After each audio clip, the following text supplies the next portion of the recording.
जय Hind all of you.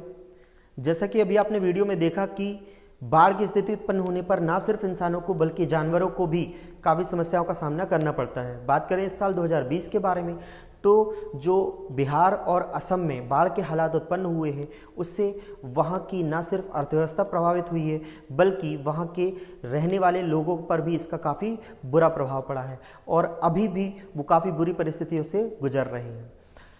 इसी वजह से आज के इस वीडियो में हम चर्चा करने वाले हैं बाढ़ के बारे में। सबसे पहले हम जानेंगे कि बाढ़ क्या है, फिर उसके बाद बात करेंगे हम बाढ़ के प्रकार के बारे में, इसके बाद बात करेंगे हम बाढ़ के द्वारा जो प्रभावित क्षेत्र हैं उसके बारे में, बाढ़ के कारणों को भी समझेंगे और साथ ही जानेंगे कि किस तरह से बाढ़ का प्रबंधन किया जाता है और इसके लिए कौन कौन से अभी तक उपाय किए गए हैं। जय हिंद ऑल ऑफ यू। मैं हूं सिद्धार्थ यादव और आपका स्वागत करना चाहूँगा सिद्धार्थ यादव एजुकेशन में। सबसे पहले बात करते हैं बाढ़ के बारे में कि बाढ़ क्या है। तो सबसे पहले यदि हम बात करें कि बाढ़ क्या है, तो यहां पर आपको समझना होगा कि कोई भी एक ऐसा स्थान, चाहे वो गांव हो, शहर हो, जंगल हो, कोई मैदानी क्षेत्र हो, कोई घनी बस्तियों से बसा हुआ क्षेत्र हो, कोई भी ऐसा क्षेत्र हो, जब वो स्थान जलमग्न हो जाता है, या आप एक और तरह से कह सकते हैं कि जब वहां पर जल भराव की समस्या उत्पन्न होती है, तो उसे हम बाढ़ के नाम से जानते हैं। तो एक छोटा सा इंट्रोडक्शन था बाढ़ के बारे में, यानी कि फ्लड के बारे में। तो जब भी किसी स्थान में जो जल भराव की समस्या उत्पन्न होती है तो उसे हम किससे जानते हैं? बाढ़ के नाम से। अब हम बात करते हैं कि बाढ़ के प्रकार कौन कौन से हैं। बाढ़ के प्रकारों को यहाँ पर हम अलग अलग नामों से समझते हुए उसे आसानी से लिखने का प्रयास करेंगे। सबसे पहले यहाँ देखिए कि बाढ़ के प्रकार कौन कौन से हैं। प्रकार की यदि मैं बात करूं तो यहां पर देखिए आप, सबसे पहले प्रकार के बारे में बात करूं तो यहां पर है नदी के द्वारा उत्पन्न बाढ़। नदी के द्वारा उत्पन्न बाढ़, जी हां, जब नदी में जल का प्रवाह तेज हो जाता है तो वहां पर बाढ़ के हालात उत्पन्न हो जाते हैं। दूसरा मैं बात करूंगा वर्षा के द्वारा उत्पन्न बाढ़। अब काफी लोग कंफ्यूज होंगे कि यहां पर जो नदी के द्वारा उत्पन्न बाढ़ है और वर्षा के द्वारा उत्पन्न बाढ़ है वो लगभग एक ही है। आप ऐसा कह सकते हैं कि वर्षा के द्वारा नदी में बाढ़ उत्पन्न हो सकती है, लेकिन कई सारे ऐसे क्षेत्र भी होते हैं जहां पर नदियां नहीं होती हैं, लेकिन तब भी वहां पे अत्यधिक वर्षा होने के कारण वहां के बाढ़ के हालात उत्पन्न होते हैं। तो वहां पर आप ले सकते हैं उसे अलग तरह से कि वर्षा के द्वारा उत्पन्न बाढ़। इसके बाद यदि मैं बात करूं तीसरा, समुद्र तटीय बाढ़। देखिए, भारत में एक ऐसा क्षेत्र भी है जिसे हम प्रायद्वीपीय भारत के नाम से जानते हैं, चूंकि वो क्षेत्र समुद्र से घिरा हुआ है। अब चूंकि समुद्र में बड़ी बड़ी लहरें उठती हैं, तो उन लहरों के द्वारा जो पानी उनके आसपास के क्षेत्रों में, जो भारत में समुद्र तटीय क्षेत्र हो, उन क्षेत्रों में जब वो पानी आ जाता है तो वहाँ पर भी जो स्थिति उत्पन्न होती है उसे भी हम बाढ़ के नाम से जानते हैं। ये जो लहरें उठती हैं उनका कारण आप समुद्र में आने वाले भूकंप को ले सकते हैं और इसके एक बड़े रूप को हम सुनामी के नाम से भी जानते हैं, लेकिन फिलहाल आप यहाँ पर समुद्र तटीय बाढ़ को समझ चुके होंगे। चौथा यदि हम बात कर लेते हैं यहाँ पर कि अगला कौन सा प्रकार है यहाँ पे बाढ़ का, तो वह समझिए कि यहाँ पे जो अगला प्रकार है वह है हिमनद के द्वारा उत्पन्न बाढ़। देखिए, आपको पता है कि भारत की काफ़ी सारी नदियाँ बड़े बड़े ग्लेशियर से निकली हुई हैं। ये इन्हीं ग्लेशियर या हिमनदों के टूटने पर वहाँ पे जो जल का प्रवाह है वो काफ़ी तेज़ी से बढ़ जाता है और इस वजह से भी बाढ़ के उत्पन्न होने का खतरा बना हुआ होता है। तो इसको भी एक प्रकार में ले सकते हैं। दूसरा होता है एक अप्रत्याशित बाढ़, या इसे हम समझ सकते हैं कि अचानक आई बाढ़। अब ये अचानक बाढ़ कैसे उत्पन्न हो जाती है, तो वह समझिए कि जब किसी जगह पर बादल फट जाए या किसी और कारण से बहुत तेज बारिश हो जाए, तो वहां पर जो अचानक आई बाढ़ होती है उसे ही हम अप्रत्याशित बाढ़ के नाम से जानते हैं। तो ये आप कुछ प्रकार समझ गए हैं बाढ़ के। अब इसके बाद हम बात करते हैं कि बाढ़ के कारण कौन कौन से हैं। तो कारणों को समझने के लिए हमें इसे दो प्रकारों में बांटना होगा। सबसे पहले हम बांटेंगे एक मानव निर्मित कारण और दूसरा प्राकृतिक कारण। सबसे पहले यहां पे आप देखिए बाढ़ के कारण। तो बाढ़ के कारणों को हमने दो पार्ट में यहां पर बांट दिया है। एक है मानव निर्मित और दूसरा है यहां पे प्राकृतिक। सबसे पहले मैं बात करता हूं मानव निर्मित कारण के बारे में। देखिए, सबसे पहले यहां पे जो मानव निर्मित कारण है उनका आपस में कई सारी चीजों से जुड़ाव है। कैसे? यहां पर मैं काफी सारे पॉइंट्स को डिस्कस करूंगा अलग अलग, जैसे कि जनसंख्या वृद्धि। देखिए, जब जनसंख्या वृद्धि होती है तो इस जनसंख्या वृद्धि के होने पर जो मानव संख्या है उसमें वृद्धि हुई और उनके लिए निर्माण किया जाएगा मानव बस्तियों का। टाउन प्लानिंग वगैरह की जाएगी, नई नई कॉलोनी का निर्माण किया जाएगा। तो जो मानव बस्तियां हैं उन मानव बस्तियों का निर्माण होगा। अब इन मानव बस्तियों का निर्माण कहां पर किया जाए? ऐसी जगह पर जहां पर उनकी जरूरतों की सारी चीजें उपलब्ध हो। और मानव के लिए सबसे ज्यादा जरूरी चीज होता है पानी, और पानी के लिए जो नदी है वो काफी एक अच्छा स्रोत है। तो इनके आसपास के क्षेत्र हैं वहां पर मानव बस्तियों का निर्माण लाजमी है। तो यहाँ पर जब मानव बस्तियों का निर्माण नदी के किनारे या उनके आसपास के क्षेत्रों में किया जाएगा तो जो वहाँ के पेड़ पौधे हैं उन्हें काटा जाएगा। तो यहाँ पर समस्या होगी उत्पन्न वनों की कटाई की।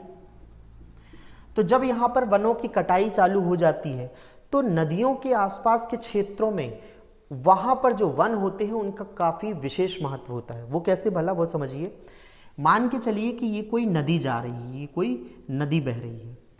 अब इस नदी में जो जल बह रहा है, इस नदी में जो जल बह रहा है, इस बहने वाले जल को इस तरफ या इस तरफ नहीं जाने देना चाहिए या नहीं जाना चाहिए। यदि ये ऐसा जाएगा तो जो जल है वो अपने डेस्टिनेशन तक, यानी कि जहां पर भी वो पहुंचना चाहता है या काफी सारे क्षेत्रों तक पहुंच नहीं पाएगा। अब इस मार्ग को बांध के कौन रखते हैं? तो वह समझिए कि इन मार्गों को बांध के रखते हैं ये पेड़ पौधे। इनकी जो जड़ें होती हैं वो यहां पे जो मिट्टी होती है वो इसे बांध के रखते हैं। यदि इन पेड़ों की कटाई कर दी जाए तो ये जो जड़ें हैं, ये जो इनकी रूट्स हैं, वो भी यहां पर बुरी तरह से प्रभावित होंगी और एक समय आने पर उनका अंत हो जाएगा, जिसकी वजह से जो ये मिट्टी है इन्हें बांधने के लिए कोई शेष नहीं बचेगा। तो जब यहाँ पर मिट्टी को बांधने के लिए कोई नहीं होगा तो यहाँ पर एक समस्या उत्पन्न होगी और वो समस्या होगी मृदा अपरदन की, सॉइल इरोजन की। इसी वजह से हमें जो नदियाँ हैं उसके आसपास के क्षेत्रों में जो पेड़ पौधे हैं उन्हें लगाते रहना चाहिए, जिसकी वजह से जो उनकी जड़ें हैं आसपास के क्षेत्रों को बांधे रखेगी, वहाँ की मिट्टी को बांधे रखेंगी और वहाँ पर मृदा अपरदन की सुविधा, मृदा अपरदन की जो समस्या है वो उत्पन्न नहीं होगी। तो इसी चीज़ को यहाँ पर आपको समझना होगा कि जब यहाँ पे वनों की कटाई प्रारंभ हो जाएगी या वनों की कटाई यहाँ पे शुरू हो जाएगी तो जिसकी वजह से यहाँ पे बाढ़ के हालात उत्पन्न होंगे। तो आप ऐसा कह सकते हैं कि जो वनों की कटाई है वो यहाँ पे एक प्रमुख कारण है बाढ़ का। लेकिन जो इसके पीछे के कारण है कि मानव बस्तियों का निर्माण, जनसंख्या वृद्धि, ये भी एक अप्रत्यक्ष कारण के तौर पर आप देख सकते हैं। इसी वजह से यहाँ पर वनों की कटाई ज़्यादा से ज़्यादा की जा रही है। दूसरा यहाँ पे कारण समझिए कि जो नदियाँ या नदियों में संरचनात्मक जो भी संरचनात्मक क्रिया की जाती है, यानी कि संरचनात्मक निर्माण किया जाता है, जैसे कि रेल पुल हो गया, सड़क पुल हो गया, और भी ऐसे कोई आधारभूत संरचना का निर्माण जब किया जाता है तो इसकी वजह से जो नदी का मार्ग है उसमें अवरोध उत्पन्न होता है। जी हाँ, उसमें अवरोध उत्पन्न होता है। इसके अलावा यदि किसी वजह से ये रेल पुल, सड़क पुल या और भी कोई अन्य चीज़ यहाँ पर टूटकर नदी में गिर जाती है, जिससे उसके अंदर गाद, मलबा या ऐसे काफ़ी सारे अपशिष्ट पदार्थ जमा होते जाते हैं, इसकी वजह से भी नदी के अपने मार्ग से विचलित होने की समस्या उत्पन्न होती है और यहाँ पर बाढ़ का खतरा उत्पन्न होता है। तो ये सारे आप मानव निर्मित कारण में मान सकते हैं। इसके अलावा यहाँ मैं बात करूँगा अगले कारणों के बारे में, जो कि है प्राकृतिक कारण। पहला यहाँ पर प्राकृतिक कारण समझिए मौसम। जी हाँ, ये जो मौसम है वो काफ़ी बड़ा कारण है। जब भारी वर्षा होती है, क्योंकि भारी वर्षा यहाँ मैं जो वर्षा बात कर रहा हूँ ये मानव के द्वारा उत्पन्न नहीं होती है, ये उत्पन्न होती है प्राकृतिक तौर पे। तो यहाँ पे जो भारी वर्षा होती है तो इसकी वजह से जो नदियों में जल प्रवाह है, जो नदियाँ हैं उनमें जल प्रवाह तेज हो जाता है और जब ज़रूरत से ज़्यादा क्वांटिटी का पानी, यानी कि ज़रूरत से ज़्यादा मात्रा का पानी जब उन मार्गों में बहता है तो एक समय आने के बाद वो अपने मार्ग से अलग होकर या विचलित होकर मानव बस्तियों में या अन्य क्षेत्रों में बहने लगता है, जिसे हम बाढ़ के नाम से जानते हैं। दूसरा यहाँ पर कारण है जो कि सबसे क्या कह सकते हैं काफ़ी प्रमुख कारण है कि यहाँ पर अगला जो है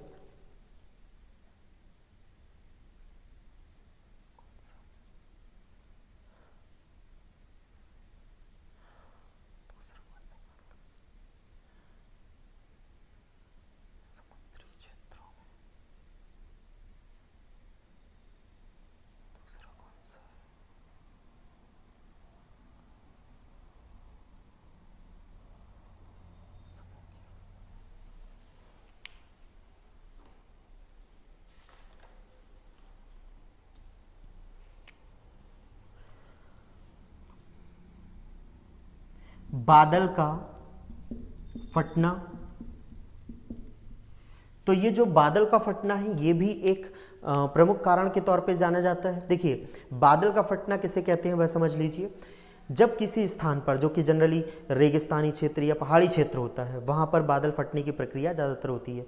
तो ऐसे क्षेत्रों में जब जो पानी से भरे हुए बादल होते हैं, जब वो आपस में इकट्ठे होते चले जाते हैं तो जो उनके अंदर पानी की बूंदें होती हैं वो आपस में मिलने लगती हैं और जब वो पानी की बूंदें इतनी भारी हो जाती हैं कि वो उस क्षेत्र में नहीं रह पाती हैं तो वो बहुत तेज़ी से उस निश्चित स्थान पर बरस जाती है, जिसे हम बादल फटना के नाम से जानते हैं। तो यहाँ पर समझिए कि जो बादल फटना है वो भी बाढ़ लाने के लिए एक प्रमुख कारण है।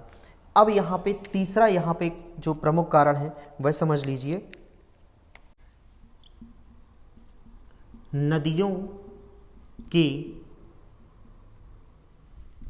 मार्ग में रेत, गाद या अपशिष्ट पदार्थों का जमा होना। तो यदि नदी के मार्ग में कोई भी अपशिष्ट पदार्थ या रेत या गाद जमा हो जाती है तो उसकी वजह से भी वहां पर बाढ़ की समस्या उत्पन्न होती है। इसके अलावा जो यहाँ पे अगला कारण है वह समझिए,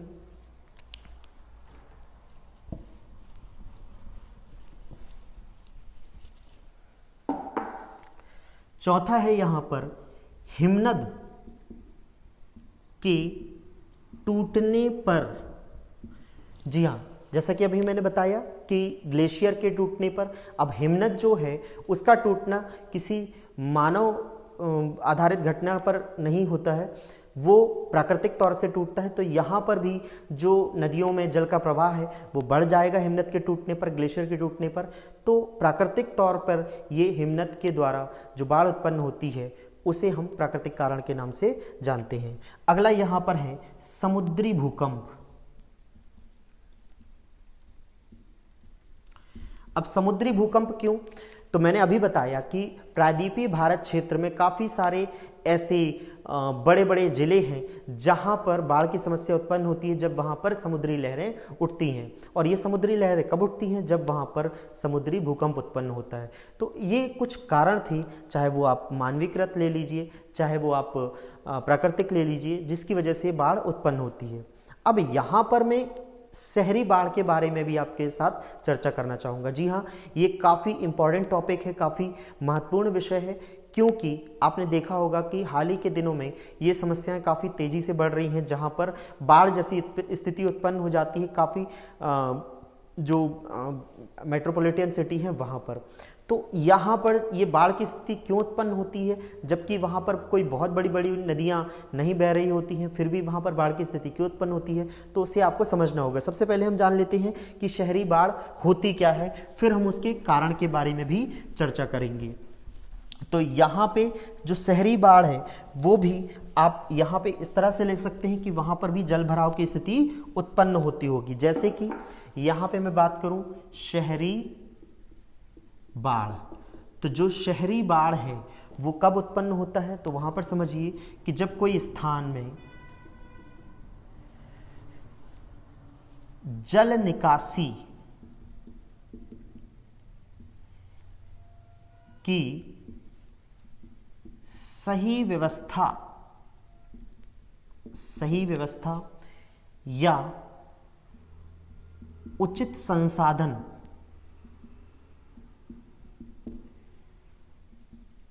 उपलब्ध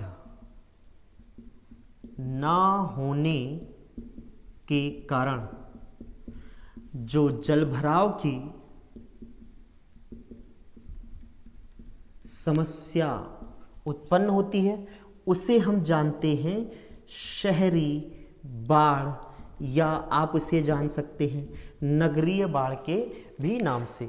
यदि किसी स्थान पर जल निकास की सही व्यवस्था या उचित उसके संसाधन, या आप ऐसा कह सकते हैं कि उचित सुविधाएं, जैसे कि अच्छी तरह से बनी हुई नालियों में कई बार आपने देखा होगा कि जो नालियां हैं वो इस तरह से बना दी जाती हैं कि वहाँ पर पानी जाने की व्यवस्था होती है, लेकिन उसी जगह से यदि पानी वापस आ रहा है तो उसे आप किस तरह से यहाँ पे संभालेंगे, उसकी कोई व्यवस्था नहीं की जाती है। तो ये भी एक कारण होता है कि उचित संसाधन या उचित सुविधाएं नहीं होती हैं, जिसकी वजह से इनके उपलब्ध ना होने पर जो जल भराव की समस्या उत्पन्न हो जाती है इन सिटीज़ में, इन नगरों में, इन शहरों में, तो उसे हम कहते हैं शहरी बाढ़, या यहाँ पे आप कह सकते हैं अर्बन फ्लड, या आप कह सकते हैं नगरीय बाढ़, जो भी आप इसे कहना चाहें। तो ये जो शहरी बाढ़ की समस्या है ये क्यों उत्पन्न होती है? तो इसके भी दो कारण हैं, एक मानवीकृत और एक यहाँ पे प्राकृतिक। तो दोनों को हम यहाँ पर समझने का प्रयास करेंगे। तो जो शहरी बाढ़ के कारण हैं वो क्या क्या है वो समझ लीजिए। यहाँ पर सबसे पहले मैंने इसे डिवाइड किया हुआ है, एक मानव निर्मित में और दूसरा प्राकृतिक। जो मानव निर्मित है वो क्या है वो समझ लीजिए। यहां पर मैं सबसे पहले बोलूंगा कि नदियों की अनुचित व्यवस्था। अब नदियों की अनुचित व्यवस्था, नदियों बोल रहा हूं मैं, यहां पर नालियों की अनुचित व्यवस्था। नालियों की अनुचित व्यवस्था कैसी? देखिए, जो नालियां होती हैं वो नालियां यहाँ पर जो पूरे शहर का पानी है या पूरे शहर की जो गंदगी है वो किसी नदी में जाकर छोड़ रही होती है। लेकिन मान के चलिए कि बहुत तेज़ बारिश हो रही है और बहुत तेज़ बारिश होने पर उस नदी में जल का स्तर काफ़ी तेज़ी से बढ़ रहा है। अब जल का स्तर इतना ज़्यादा बढ़ जाता है कि जो नालियों के द्वारा जो पानी बहा के लेके आया जाता है तो तो उन नालियों को भी वो उसके अंदर समा लेती है। तो जो नदियों का पानी है वो उन्हीं नालियों के द्वारा बहता हुआ उन शहरों में या उन शहरों की नालियों में बहता चला जाएगा, जिसकी वजह से वह पानी वहाँ पे निकलकर सड़कों पे बहने लगेगा या उन नालियों में जमा हो जाएगा और इस वजह से यहाँ पर बाढ़ की स्थिति उत्पन्न हो जाएगी। अब इसके बाद बात करते हैं दूसरा कि नालियों में अपशिष्ट पदार्थों का जमा होना।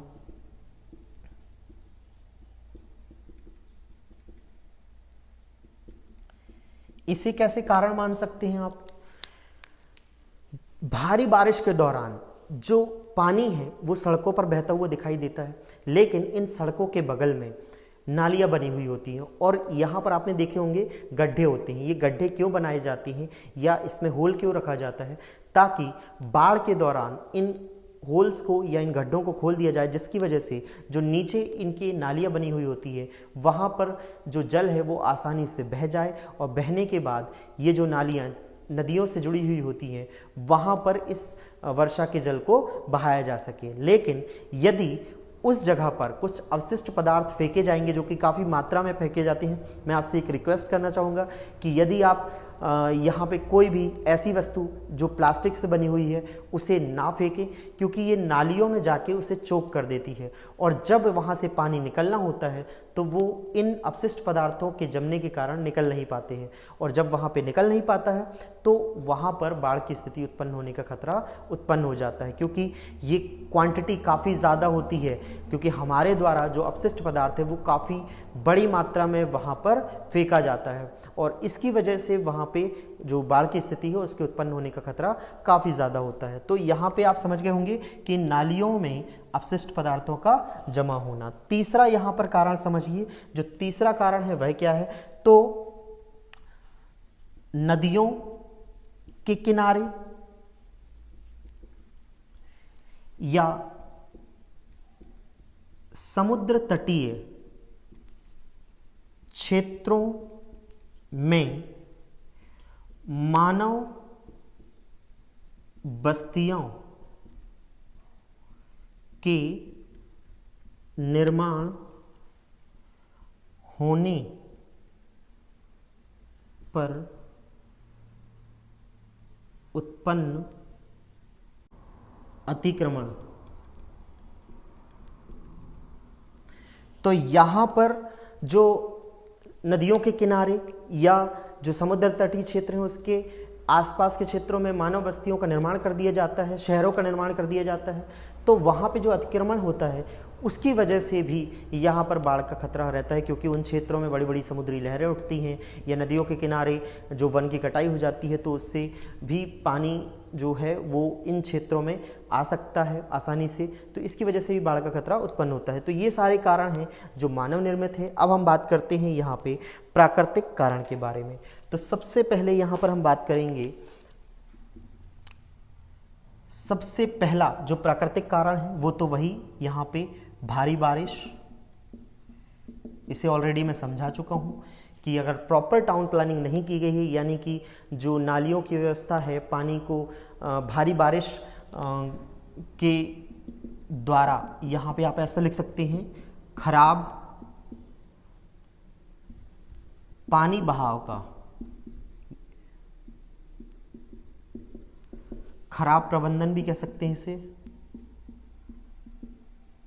अब चूंकि यहाँ पे भारी बारिश के कारण हो रहा है तो इसी वजह से मैं यहाँ पे इसको प्राकृतिक में रख रहा हूँ। तो भारी बारिश के द्वारा पानी बहाव का खराब प्रबंधन। तो प्रबंधन क्यों, मैनेजमेंट क्यों? क्योंकि यहाँ पर नालियाँ अगर अच्छी होंगी तो जो भारी बारिश का पानी होगा वो भी नदियों तक पहुँच जाएगा। दूसरा यहाँ पे जो प्रमुख कारण है, ग्रीन हाउस प्रभाव के द्वारा समुद्र का बढ़ता जल स्तर। देखिए, ग्रीन हाउस प्रभाव में जो ग्लेशियर हैं वो पिघल रहे हैं और इससे समुद्र का जल स्तर बढ़ रहा है। तो जो तटीय क्षेत्र हैं, समुद्र तटीय क्षेत्र हैं, वहाँ पर जो नगर बसे हुए हैं वहाँ पर अब धीरे धीरे पानी का स्तर क्या हो रहा है, बढ़ रहा है, और इसकी वजह से भी वहाँ पर बाढ़ की समस्या उत्पन्न होती रहती है। तीसरा, यहाँ पर समुद्री लहरें उठने के कारण बाढ़। अब ये समुद्री लहरें क्यों उठती हैं वह भी समझ लीजिए।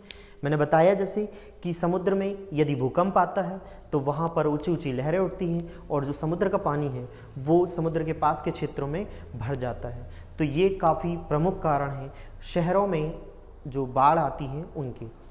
इसके बाद हम बात करने वाले हैं भारत के प्रमुख बाढ़ प्रभावित क्षेत्रों के बारे में। तो अब यहाँ पे हम बात करेंगे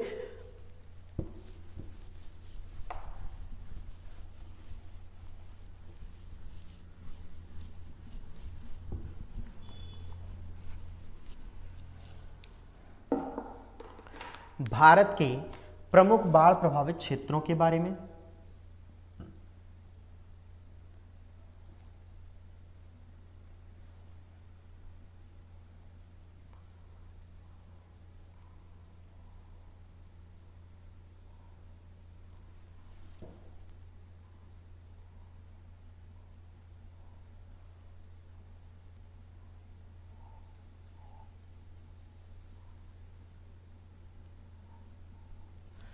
तो यहाँ पर आप देखिए जो मैं प्रमुख प्रभावित क्षेत्र हैं वो समझ लीजिए। देखिए जो भी समुद्र के किनारे के भारत के क्षेत्र हैं, राज्य हैं, पश्चिम बंगाल, उड़ीसा, यहाँ पर है आपका आंध्र प्रदेश, तमिलनाडु, केरला, कर्नाटका, महाराष्ट्र, गुजरात, तो ये सब ऐसे क्षेत्र हैं जो यहाँ पर बाढ़ आधारित जो भी समस्याएं हैं वो यहाँ पर आपको देखने को मिलेंगी। इसके अलावा कुछ इम्पॉर्टेंट पार्ट भी हैं, कुछ इम्पॉर्टेंट फैक्ट्स भी हैं जो यहाँ पे आपको कवर करते चलना पड़ेगा। जैसे कि 2001 में जो अहमदाबाद में बाढ़ उत्पन्न हुई थी, ये भी आप एक शहरी बाढ़ का उदाहरण मान सकते हैं। 2005 में मुंबई में बाढ़ के हालात उत्पन्न हुए थे, ये भी आप एक शहरी बाढ़ के रूप में जान सकते हैं। और 2020 में भी मुंबई में बाढ़ जैसे ही हालात हैं और हर साल लगभग वहाँ पर बाढ़ की स्थिति उत्पन्न हो जाती है जब वहाँ पर भारी बारिश का सामना करना पड़ता है।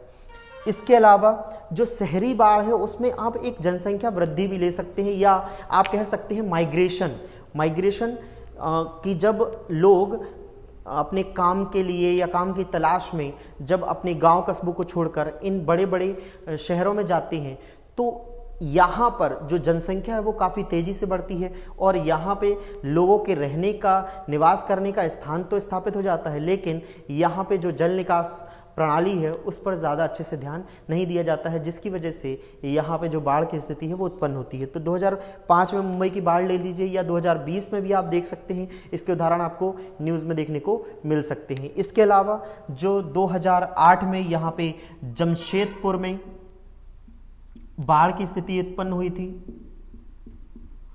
वो लिख सकते हैं आप यहाँ पे। 2015 में कश्मीर में जो यहाँ पे कश्मीर में आई थी बाढ़, ये 2015 में ही चेन्नई में आई थी बाढ़, चेन्नई बाढ़ जो कि काफ़ी प्रमुख है। 2016 में आप ले सकते हैं यहाँ पे गुरुग्राम, जिसे हम गुड़गांव के नाम से जानते थे पहले, हरियाणा का जो क्षेत्र है, तो यहाँ पे 2016 में आई थी बाढ़। या इसी के और भी कई सारे ऐसे उदाहरण हैं जहां पर आप इन बाढ़ की स्थिति को देख सकते हैं। ये वो यहाँ पे टाउन्स हैं, वो शहर हैं जो मेट्रोपॉलिटन सिटी के नाम से जाने जाते हैं। काफ़ी अच्छी तरह से यहाँ पे सिटीज़ को डेवलप किया जाता है, लेकिन फिर भी यहाँ पर बाढ़ की स्थिति उत्पन्न होती है। तो ये इस तरह के उदाहरण हैं, लेकिन अब जो मैं बात करने वाला हूँ वो काफ़ी प्रमुख यहाँ पे उदाहरण होंगे या प्रमुख ऐसे क्षेत्र होंगे जहाँ पर हर समय बाढ़ का खतरा उत्पन्न रहता है। यहाँ पे मैं बात करने वाला हूँ बिहार के बारे में। देखिए ये जो नेपाल है, यहाँ से लगे हुए जो भारत के मुख्य दो राज्य हैं वो कौन कौन से हैं वह समझ लीजिए। तो यहाँ पे जो आपको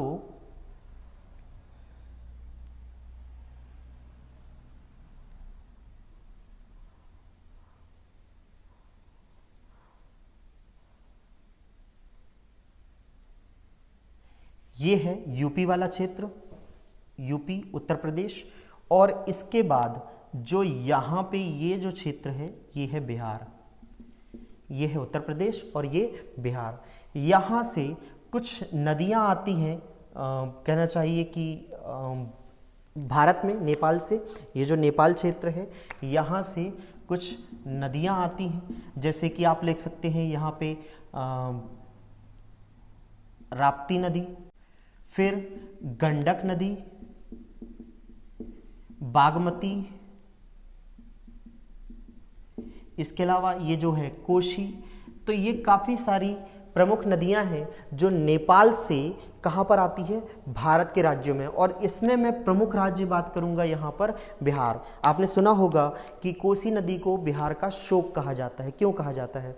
चूँकि ये जो नेपाल क्षेत्र है यहाँ पर काफ़ी भारी बारिश होती है और यहाँ पे जो ये नदियाँ हैं ये आपस में मिली हुई होती हैं, और इन नदियों के मिले होने पर जब ये नदियाँ बिहार में या मध्य प्रदेश भारत के राज्यों में यहाँ पर प्रवेश करती हैं तो काफ़ी बड़ी मात्रा में जल को इकट्ठा करके यहाँ पर लाती है। और चूँकि यहाँ पे जो बाढ़ के लिए काफ़ी अच्छा प्रबंधन जो होना चाहिए वो नहीं होता है, जिसकी वजह से यहाँ पे बाढ़ की स्थिति उत्पन्न हो जाती है। अब नेपाल के द्वारा जो पानी या नेपाल से जो पानी बिहार में या उत्तर प्रदेश के या जो अन्य क्षेत्र हैं उनमें आता है, तो इसके लिए एक कहना चाहिए पहले से वार्निंग सिस्टम इस्टेब्लिश किए जाने की ज़रूरत है, ताकि जो पानी की मात्रा है उसे कहाँ कहाँ पर किस किस जगह पर रोका जा सके, ताकि बाढ़ की स्थिति से बचा जा सके। काफ़ी कुछ प्रयास करने की यहाँ पर ज़रूरत है। बाढ़ के जो हालात है बिहार में वो काफ़ी बुरे हैं, काफ़ी यहाँ पे डरावने होते हैं, और ये जो उत्पन्न होते हैं वो नेपाल में होने वाली बारिश के द्वारा होते हैं। इसके अलावा सिर्फ यही एक कारण नहीं है, यहाँ पर आपने देखा होगा कि एक नदी भी बहती है। यहाँ पर आपने देखा होगा कि यहाँ से निकलती है गंगा नदी। तो ये गंगा नदी है और इसके पास भी काफ़ी सारी इसकी अपनी सहायक नदियां हैं। इसमें भी काफ़ी बड़ी मात्रा में जल का प्रवाह होता है, और यदि ये जल का प्रवाह काफ़ी तेज़ हो जाए तो ये अपने मार्ग से विचलित हो जाती हैं और आसपास के क्षेत्रों में बाढ़ की स्थिति उत्पन्न हो जाती है। यहीं पर एक यमुना नदी है जहाँ पर भी बाढ़ की स्थिति भी उत्पन्न होती है। तो ये काफ़ी प्रमुख यहाँ पे नदियाँ हैं। यहाँ पे आप देखोगे एक सिंधु नदी भी जाती है, इसकी सहायक नदियाँ भी हैं, जिसकी वजह से यहाँ पर बाढ़ की स्थिति उत्पन्न होती है। यदि आप कारणों के ऊपर ध्यान देंगे तो जो हिमनद टूटने के कारण या जो पिघलती है बर्फ, उसके द्वारा जो जल का प्रवाह तेज होता है, तो वहाँ पर भी ये कारण आपको समझ में आएंगे कि यहाँ पर बाढ़ की स्थिति क्यों उत्पन्न होती है। और इन क्षेत्रों में आपको बाढ़ की समस्या कुछ हद तक ज़्यादा देखने को मिलेगी कंपैरिजन करूँ यदि मैं दक्षिण भारत से। अब यहाँ पे एक और चीज़, एक और प्रमुख क्षेत्र है जो मैं यहाँ पे डिस्कस करूँगा। देखिए यहीं से निकलती है एक ब्रह्मपुत्र नदी। जी हाँ, ये जो आप देख रहे हैं, ये जो आ रही है, ये है ब्रह्मपुत्र नदी। और ये ब्रह्मपुत्र नदी प्रमुखता बहती है असम क्षेत्र में, और जब यह बहती है असम क्षेत्र में तो काफ़ी बड़ा यहाँ पे क्षेत्र इसके दायरे में आता है।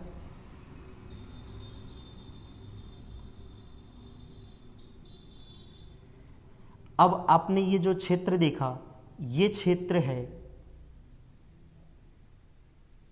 ये जो आप देख रहे हैं असम का, और आपने देखा कि ये असम, इसके पास जो नेशनल पार्क हैं ये भी यहाँ पे भारी बारिश के दौरान बाढ़ की चपेट में आ चुके हैं। काफ़ी सारे जानवर हैं वो यहाँ पे मर चुके हैं, और इससे जो वहाँ की अर्थव्यवस्था है काफ़ी बुरी तरह से प्रभावित हुई है। और असम में ये बाढ़ की स्थिति प्रमुखतः ब्रह्मपुत्र नदी में जो जल प्रवाह है वो काफ़ी तेज होने पर उत्पन्न होती है। अब यहाँ पे ये स्थिति क्यों उत्पन्न हुई उस पर भी थोड़ा सा यहाँ पे ध्यान दे दीजिए। देखिए होता क्या है कि जो ब्रह्मपुत्र नदी है उसके आसपास के क्षेत्र पहले खाली हुआ करते थे, लेकिन जैसा कि आप सभी को पता चला कि हमारी आज़ादी के बाद से काफ़ी सारे माइग्रेंट पर्सन यहाँ पे, काफ़ी सारे यहाँ से स्थानांतरित लोग इकट्ठा हुए हैं, काफ़ी लोग यहाँ पे एंटर किए हैं और इसकी वजह से वहाँ पर काफ़ी ज़्यादा मानव बस्तियों का निर्माण हुआ जो ब्रह्मपुत्र नदी है उसके आसपास के क्षेत्रों में। और जब वहाँ पे इन मानव बस्तियों का निर्माण हुआ तो उनके आसपास के जो जंगल हैं उन्हें काटा गया, उन पेड़ पौधों को काटा गया और जिसकी वजह से वहाँ पर मृदा अपरदन की जो समस्या है वो उत्पन्न हुई। और जब यह मृदा अपरदन की समस्या उत्पन्न हुई तो इसी वजह से यहाँ पे जो ब्रह्मपुत्र नदी का जो क्षेत्र था, प्रसार क्षेत्र था, उसमें वृद्धि हुई और आगे चलकर ये बाढ़ की स्थिति उत्पन्न काफ़ी ज़्यादा होने लगी। तो जो ब्रह्मपुत्र नदी है वो असम क्षेत्र में बाढ़ आने का प्रमुख कारण है। तो ये थे कुछ प्रभावित क्षेत्र बाढ़ के। आप इन्हें इसी तरह से मैप में बनाकर और उनके कुछ कारणों को या कुछ इम्पॉर्टेंट पॉइंट्स को आप यहाँ पर लिख सकते हैं। इसके बाद मैं बात करूँगा बाढ़ के परिणाम के बारे में। क्या बाढ़ के सिर्फ नकारात्मक परिणाम होते हैं, यानी कि नेगेटिव इम्पैक्ट या नेगेटिव रिजल्ट ही देखने को मिलता है, या कुछ सकारात्मक होते हैं? इन दोनों को समझेंगे हम यहाँ पे। सबसे पहले मैं बात कर लेता हूं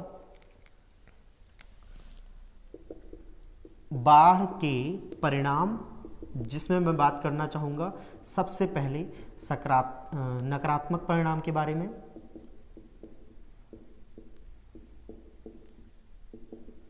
अब नकारात्मक परिणाम क्या क्या हैं तो आप सभी को पता है कि बाढ़ के द्वारा जो मानव बस्तियां हैं,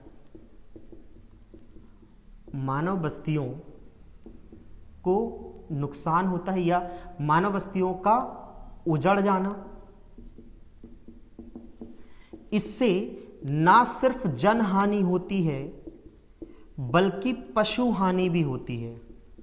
जी हाँ, इससे जनहानि तो होती है लेकिन साथ में क्या होती है, पशु हानि भी उत्पन्न होती है। दूसरा, यहां पर जो कृषि भूमि है, कृषि भूमि में जल भराव होने पर फसल का नष्ट हो जाना।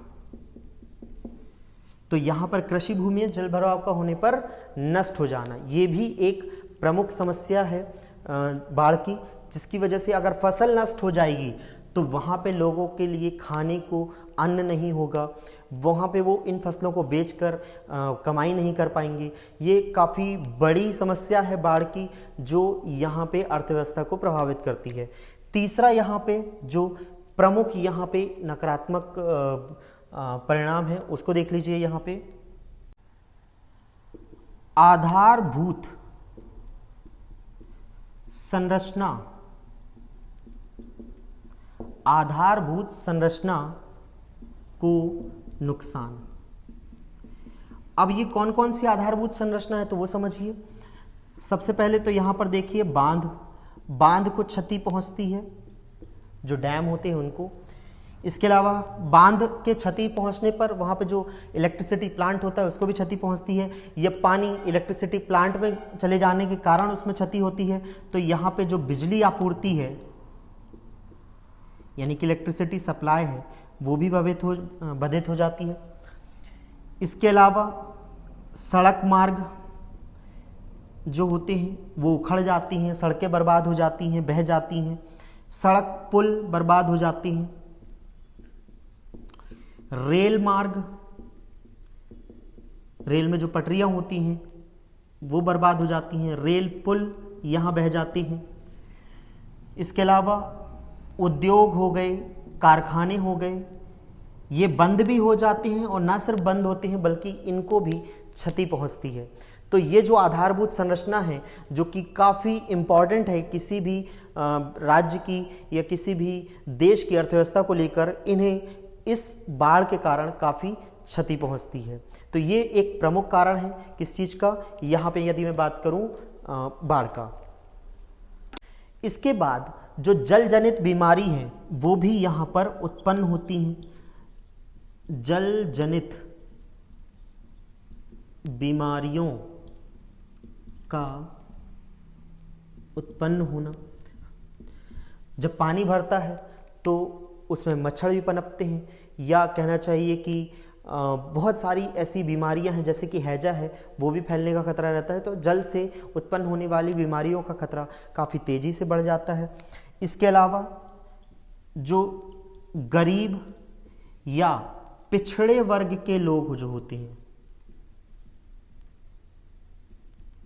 पिछड़े वर्ग के जो लोग हैं, उनके जीवन यापन के लिए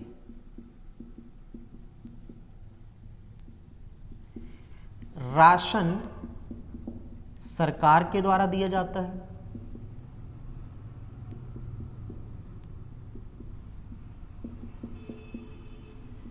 लेकिन जब बाढ़ की स्थिति उत्पन्न होती है तो इन्हीं गरीब और पिछड़े वर्ग के लोगों को ये सारी व्यवस्था यानी कि जो राशन की व्यवस्था है वो आसानी से उपलब्ध नहीं हो जाती है, जिससे उन्हें अपने जीवन यापन करने में काफ़ी कठिनाइयों का सामना करना पड़ता है और ये काफ़ी बड़ी तादाद में होती हैं। तो ये भी एक प्रमुख समस्या है जो कि बाढ़ के द्वारा उत्पन्न होती है। तो जी ये सारे नकारात्मक प्रभाव थे जो कि बाढ़ के नकारात्मक प्रभाव के तौर पर देखे जाएंगे। वही यदि मैं बात करूँ यहाँ पे बाढ़ के सकारात्मक प्रभाव के बारे में, तो यहाँ पर समझिए आप बाढ़ के कुछ सकारात्मक प्रभाव।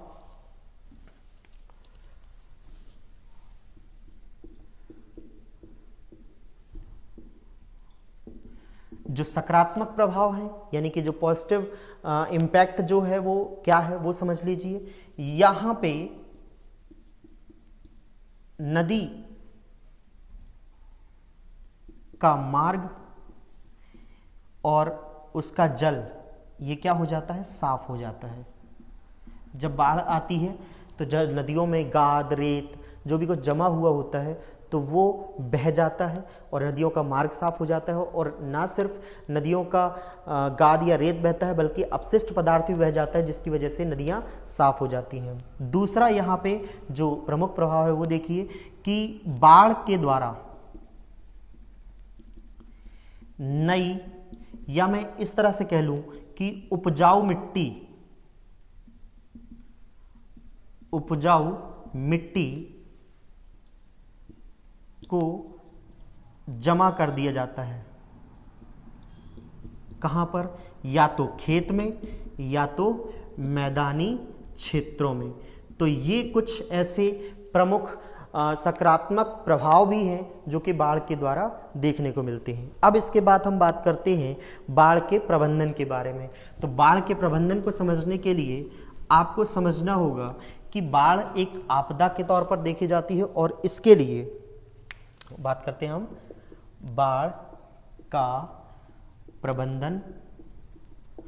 तो इसके लिए आपको एक डेट याद रखनी होगी, 23 दिसंबर 2005, जहां पर भारत सरकार ने एक अधिनियम लेकर आए थे। ये अधिनियम था आपदा प्रबंधन अधिनियम 2005, और इसी अधिनियम के द्वारा यहां पर राष्ट्रीय आपदा प्रबंधन प्राधिकरण यानी कि नेशनल डिजास्टर मैनेजमेंट अथॉरिटी यानी कि NDMA की स्थापना की शुरुआत की थी। वहीं इसी के साथ एक और यहाँ पे फोर्स एस्टैब्लिश की गई थी, वो थी राष्ट्रीय आपदा मोचन बल यानी कि नेशनल डिजास्टर रिलीफ फोर्स। तो इसे भी इसी एक्ट के द्वारा इस्टेब्लिश किया गया था। तो काफ़ी इंपॉर्टेंट है, इसे हम कहते हैं NDRF, आपने नाम भी सुना होगा, और इसे कहते हैं NDMA। तो तो ये दोनों एनडीआरएफ और एनडीएमए की स्थापना इसी आपदा प्रबंधन अधिनियम 2005 के द्वारा 23 दिसंबर 2005 में जो अधिनियम पास किया गया था उसके द्वारा इसकी स्थापना की गई थी। तो काफ़ी इंपॉर्टेंट डेट्स और काफ़ी इंपॉर्टेंट एब्रीविएशन है कि जो आपको वनडे एग्जाम्स में भी पूछे जा सकते हैं, तो इसे आप याद रखिएगा। इसके अलावा इसको मैनेजमेंट में भी आप दिखा सकते हैं, यानी कि प्रबंधन के क्षेत्र में भी दिखा सकते हैं। इसके अलावा 2012 में जो एक जल प्रबंधन या जो राष्ट्रीय जल नीति 2012 लाई गई थी, उसमें काफ़ी इंपॉर्टेंट क्लॉज थे, जैसे कि पहला, भूमि के कटाव को रोकने के लिए तटबंधों का निर्माण। यदि यहां पर तटबंधों का निर्माण कर दिया जाएगा तो यहां पर आप समझिए कि जो मृदा अपरदन की समस्या है उसे काफी हद तक रोका जा सकता है। दूसरा, यहां पे प्राकृतिक जल निकास प्रणाली की पुनर्स्थापना।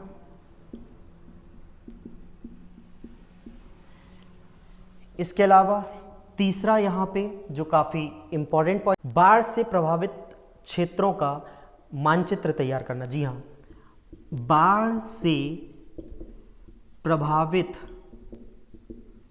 क्षेत्रों का मानचित्र तैयार करना। यदि आप बाढ़ से प्रभावित क्षेत्रों का मानचित्र तैयार कर लेंगे तो जब बाढ़ के दौरान कोई ऐसी स्थिति उत्पन्न होती है जिसे हम संभाल नहीं पा रहे हैं, तो इस मानचित्र के द्वारा काफ़ी हद तक हम उस स्थिति को संभालने की कोशिश कर सकते हैं। तो यहाँ पे बहुत ही ज़्यादा इंपॉर्टेंट होगा बाढ़ से प्रभावित क्षेत्रों का मानचित्र तैयार करना।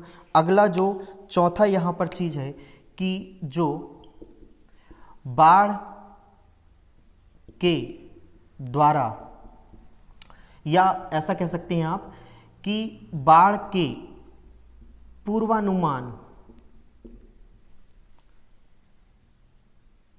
की प्रणाली का आधुनिकीकरण, यानी कि मॉडर्नाइजेशन। तो यदि हम बाढ़